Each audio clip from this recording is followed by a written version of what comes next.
SES Defender of Freedom, uploading data log for days 361 to 364 of the Second Galactic War. Hello Data Archive. In the past 4 days, the Helldivers have once again proven that they have the most brilliant strategic minds in the galaxy, handing the automatons their most devastating defeat to date. But new developments have been discovered with the Illuminate's plans, their autocratic intentions no longer shrouded in mystery. Where we last left off, the automaton Jet Brigade was just discovered on Kent. The Socialist Toasters seemed as though they were planning a surprise attack following the destruction of their factories on Court Bay.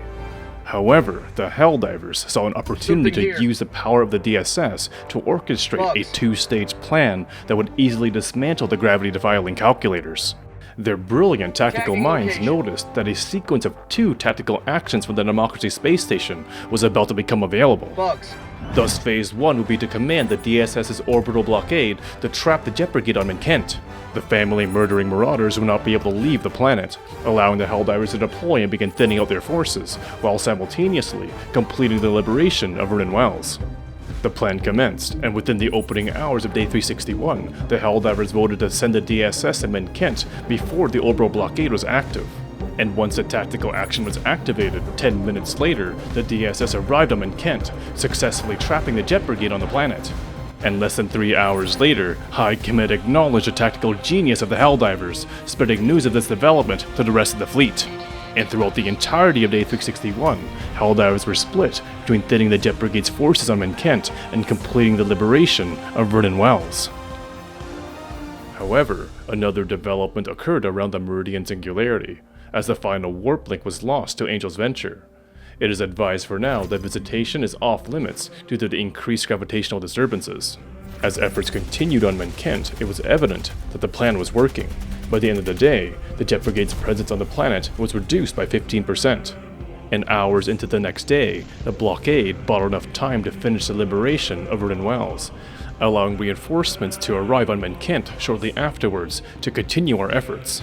As the orbital blockade deactivated, the Jet Brigade's strength was reduced by 16%, beginning the second phase of the Helldivers' plan. Phase 2 will be to wait for the Jet Brigade to make their move. After suffering significant losses on Kent, the bots will likely use their strike force to attack a nearby planet to not have their efforts go to waste. But the Eagle Storm was nearly ready, and if deployed to a defense campaign, all progress of the attack will be halted. And with the DSS's new enhanced warp drives, the space station will be able to deploy to whatever target the electronic idiots choose. And in the following hour, just as we expected, the Jet Brigade attacked Lesath, followed by new orders from High Command indicating the intentions of the Jet Brigade were to cut off our extended position on Court Bay. However, as we have seen, this trap had already been seen through by the Helldivers, and the major order is to hold Court Bay until our deployed SEF soldiers can withdraw. In addition, further details regarding the situation with the Meridian Singularity were shared.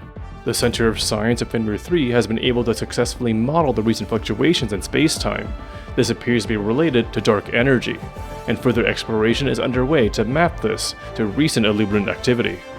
With everything now in place, the Helldivers began Phase 2 and focused on the defense of Lesath until the Eagle Storm was activated on Kent. And within minutes of activating it, it seemed as though the Toasters realized they had just sent their prize strike unit into their disassembly, launching another desperate attack into Marfark in response. And within hours, the DSS arrived on Lesath, halting all progress on the Jet Brigade's attack and providing air support to all operations. The defense continued through the night into the next day, utterly devastating the Jet Brigade's attack on Lesath.